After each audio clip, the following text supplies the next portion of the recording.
name is David Larrabee, and I'll be the moderator for this session. Welcome to Theology and Theodicies 1.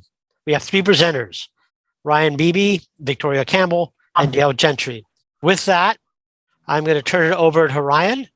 So thank you very much for the introduction, and thanks to all of you for signing on to listen here as well. Over the next few minutes, I'll be talking a bit about a project I've been working on really for a few years now that has sought to explore various approaches for reconciling Christian faith with the pre-human animal death and predation that are part and parcel of the evolutionary process. I'll begin by setting the context a little bit, explaining who I am, why I'm interested in these questions, and how the project began. Then I'll spend some time working through our approach to these issues. If you signed on hoping for a novel solution to this vexing set of problems, I'm afraid you might go away disappointed. But what I hope to do is provide a basic framework for addressing these problems and to lay out an approach that I think can be modeled with similar issues at the interface of science and faith. I'll begin with a little bit about me. For those of you who don't know me, I'm an evolutionary biologist and paleontologist who teaches in the biology department at Calvin University in Grand Rapids, Michigan. And my research focus has long been the evolution of marine mammals, particularly the earliest whales as they descended from terrestrial ancestors and became adapted for life in the water. As you might expect, as a Christian paleontologist, this work has launched me into a host of different conversations about science and faith. And I've had countless interactions over the years with a wide range of people who have questions about the compatibility of evolution and Christianity. And I frequently find myself in the classroom and in churches discussing just the variety of positions that a person can take regarding science and faith. And this typically includes promoting evolutionary creation or theistic evolution as one of the viable positions for a Christian to hold. And in so doing, I recognize that evolutionary creation does raise some very difficult theological questions about a range of different topics. And for me personally, as I wrestled with these questions over the years, some of the most difficult questions for me have surrounded the immense amount of death, predation, and possibly suffering that are a part of the evolutionary process. The situation is described well in the immortal words of Tennyson, who writes, "Are God and nature then at strife, that nature lends such evil dreams, so careful of the type she seems, so careless of the single life? Who trusted God was love indeed, and love creation's final law, though nature read in tooth and claw against his creed." The first time that I really thought hard about these questions was actually during my very first semester as a college student, when it was then Calvin College. I'm an alum of the university I work at as well. And I'd grown up in a Christian home. And at that time, when I came to college, I saw evolution and Christianity as being almost wholly incompatible with one another. But in what I used to call moments of honest self-reflection, I realized that I really hadn't thought too deeply about the issues. And as a part of what was our introductory freshman seminar as Calvin students, we read the book Engaging God's World by Neil Plantinga to help introduce us to the Reformed tradition, which was actually new to me at the time. And in this book, Plantinga actually wrestles with this very problem. He writes, "Creation declares the tragedy of fallenness, of chaos, of painful carnivorousness. It includes animals that tear each other up and animals that rape each other or kill each other for sport. Some animal parents devour their own offspring. Is carnivorousness a part of God's original design? Judging by the fossil record and by the incisors, or the zoologist might say the carnivores, or the canine teeth of carnivores, it seems so. Judging by the scriptural prophecies of shalom and by our own hearts and minds, it seems not so. If carnivorousness is part of God's original design, is God less sensitive to animal pain than we are? If not, why do we have what looks like a design for it?" Ever since I read that passage, as I pursued an undergraduate degree in biology, and then a PhD in evolutionary biology and paleontology, and then through a decade now as a professor, I've thought about these issues fairly often, but rarely have I had the opportunity to really dig deep into the questions and think through some possible responses to them.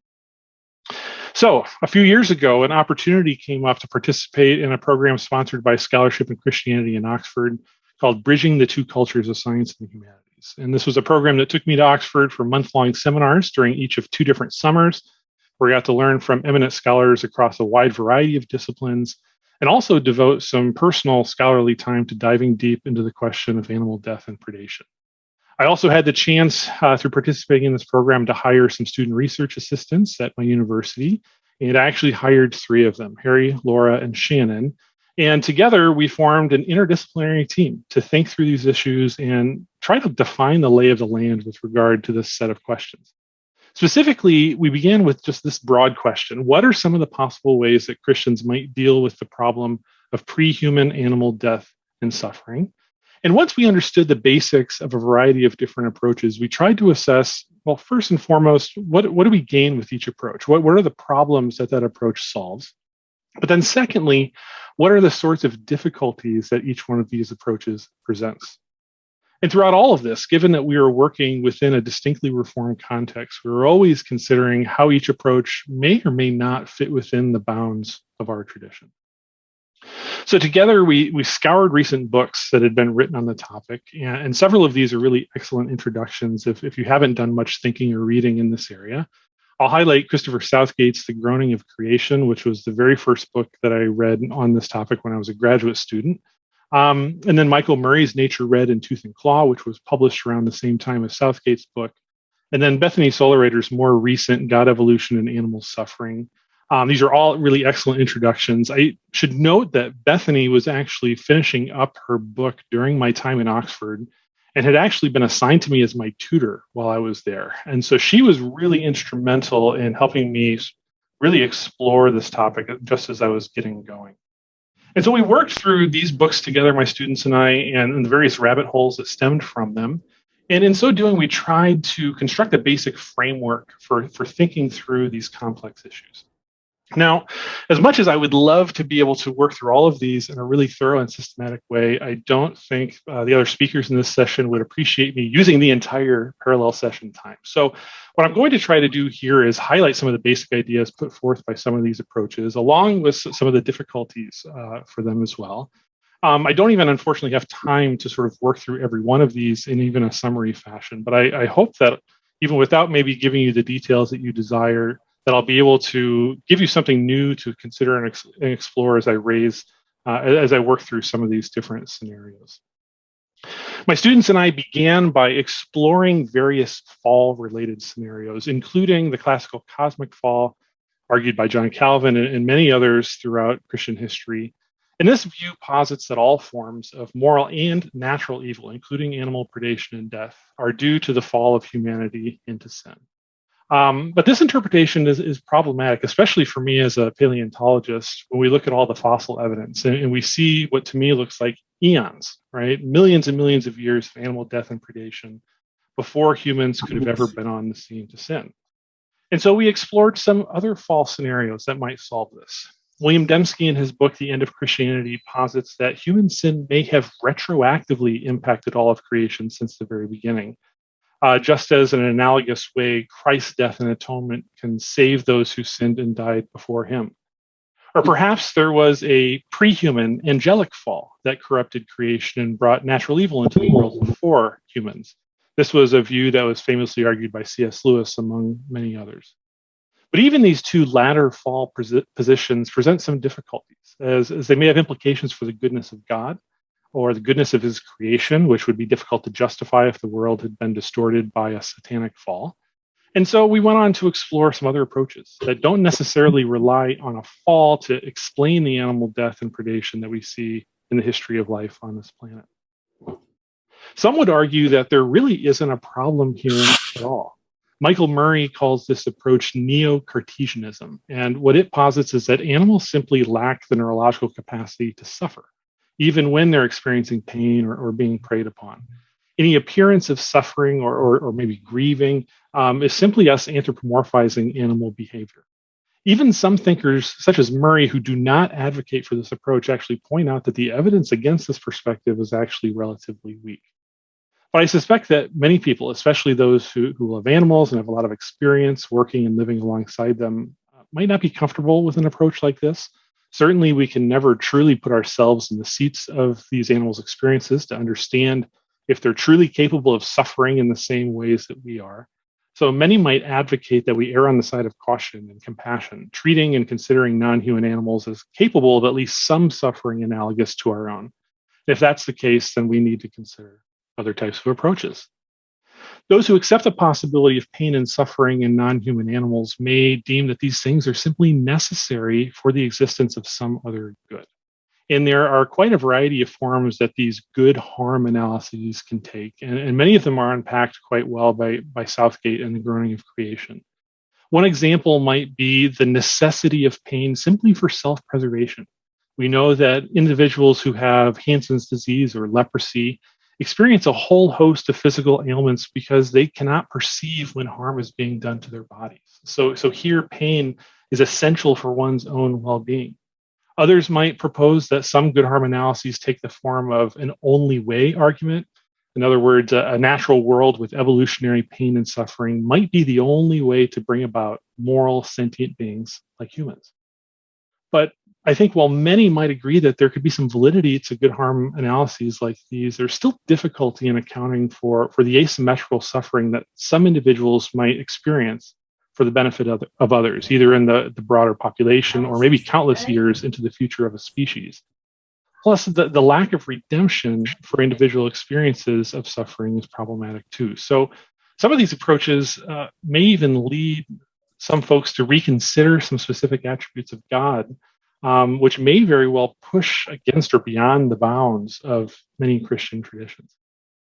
Some of those approaches to redefining God's attributes might question his love, his power, his activity in the creation, and in fairly radical ways. But others have actually aimed to invoke various forms of kenosis here. So just as Christ during the incarnation emptied himself of some divine attributes, perhaps God, acting out of love for his creation or a desire for creaturely freedom, maybe God voluntarily self-limits himself in terms of how he interacts with the world. One advocate for this approach was the late John Polkinghorne, who just passed away in March of this year. And in his contribution to the work of love, creation as kenosis, he defines 4 different aspects of kenosis, arguing that because God granted independence and freedom to his creatures, this opened up the possibility that the creatures could act in a way contrary to what God might intend, giving rise to things like pain, suffering, and physical death. Certainly, this approach offers some interesting avenues for exploration, but nonetheless, again, raises some difficult questions, especially with regard to why God might not intervene in cases of extreme suffering, or in terms of offering some form of redemption for the individuals that experience that suffering. So even without exploring all the different approaches I have on this list here, I hope that the handful of examples I highlighted do a bit to demonstrate the diversity of ways that somebody could approach these issues. And as I hope you saw, each one has some strengths, each one has some weaknesses, but I also hope you might realize that many of them are not necessarily mutually exclusive. In fact, the issue is so complex that many thinkers advocate for developing what they call compound theodicies. So we're working here with a myriad of different issues, and we're trying to fit together different aspects of various approaches to maybe generate a more comprehensive and robust understanding of how we might be able, as Christians, to reconcile a good God and a good creation with the evolutionary death, pain, and suffering that we see in the world biologically. So what I'd like to conclude with is a short reflection on what we gain from an approach like this. And first, I'll say that unpacking a complex issue in this way allows us to break it down into constituent parts that are simply, I think, easier to digest. Even for someone who's spent some time thinking about these issues, it can sometimes seem really overwhelming, especially as a scientist who's not trained in theology or philosophy, to try to tackle a monumental set of related problems like this. But by working through these different ways of addressing these issues individually, we can isolate those individual threads of the argument and deal with them in a more limited way. At the same time, this approach allows us to honor the nuance and complexity of the issues at stake. I think many of us have experienced in recent years, especially in this day and age, the tendency to oversimplify things so that they fit into 280 characters, or in this case, to fit into a 15-minute lecture. But we know the world that we live in is not that simple. Especially at the interface of science and faith, I feel like we need to ensure that nuance is respected and complexity isn't shied away from. By breaking down a complex issue like this into these smaller components, we not only make them easier to deal with, but we give them the space to breathe a little bit. And that allows us to get into the weeds and sort out some of those smaller fibers that go together to make up the individual threads of the argument. Thirdly, by trying to present these approaches on somewhat equal footing, discussing the strengths and weaknesses of each one, we can allow for individuals to try and assemble their own perspective on these topics. Remember, I work a lot with students and a lot with lay people in the church. And when I talk through different science and faith issues, I try not to lean too heavily on the arguments that I favor, even if you might be able to discern what points of view I like with a little bit of probing. And that's because one of my primary goals in engaging folks about topics like this is to help them think through these issues really carefully. And I don't necessarily expect everyone to see things in the same way that I do. In a presentation that I heard Wheaton professor and Old Testament scholar John Walton give a few years back, he remarked how the positions that we take on various issues combine our own presuppositions, probabilities, and preferences. And so we can end up with equally smart, well-meaning, and faithful people coming to different conclusions on some issues because of those things. But by building a framework like I've demonstrated here, my hope is that we can allow for different individuals to assimilate their own perspectives on these issues in a way that will hopefully draw them closer to God, despite the fact that they're wrestling with really difficult questions. Finally, it's my sincere hope that doing things in this way will give rise to the qualities that should mark all Christian discourse, but especially as we deal with divisive issues, things like humility, charity, and emphasizing the unity that we share, not only as human beings, but as brothers and sisters in Christ as well, even when, and maybe especially when, we disagree about certain things. Just think about how radically we could change the public discourse for the better if we as Christians could lead the way in working well together despite differences in point of view. So to conclude, where do we go from here? Having marked out some of these different pathways through this jungle, seeing pits and pratfalls along the way, well, I often find myself actually returning to a sentiment espoused by Plania in his book, Engaging God's World, that can easily apply to this issue and others like it. He writes that a faithful Christian will assume that the conflict is only apparent, that God doesn't contradict himself in the two books that reveal him, but she will not assume that we'll be able to resolve the conflict anytime soon. Honest, patient scholarship refuses to manage conflicts of these kinds by forcing an early resolution. Instead, the patient Christian scholar puts issues of this kind into suspension for a while she continues to think about them. So personally, that's where I find myself right now, moving forward in the spirit of fides quaerens intellectum, faith-seeking understanding, humbly continuing to explore, wrestling with new approaches to these issues, and as a scientist, trying to consider how sort of my experience and my work in evolutionary biology and paleontology, exploring how that might contribute some new ways of thinking through these issues as well. So I just wanted to thank the folks who sponsored the program I was participated in, SCIO, which was funded by the Templeton Religion Trust and the Blankmeyer Foundation. I've gotten support over the years from the Provost's office at my university as well.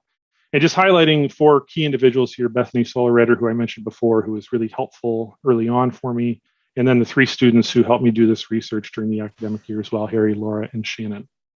I hope I have a couple of minutes left for some questions, and I'll put this slide up at the very end here. These were the 3 books that I recommended as really great starting points if this is a topic you'd like to delve into for the first time.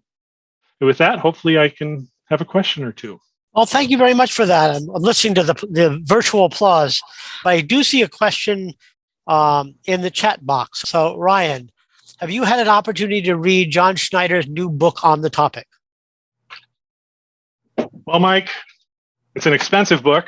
I didn't have the funds to buy it on my own. I requested it from our library, and it just came in like last week. And so I haven't had a chance to read it yet, but it is sitting right here on my desk. Thankfully, I've got it checked out to like December or something, right? I mean, professors get books for like 6 months. But no, I'm excited to finally read it. John, as many of you know, was a professor at Calvin who left actually just before I came on to the faculty, but I've had a chance to interact with him over the years. I've heard many presentations that he's given on this topic, and I know this book has been in the works for quite some time. So I am going to be excited to read it. Thanks, Mike. Well, thank you very much for the talk. It's time for us to move on to the next one.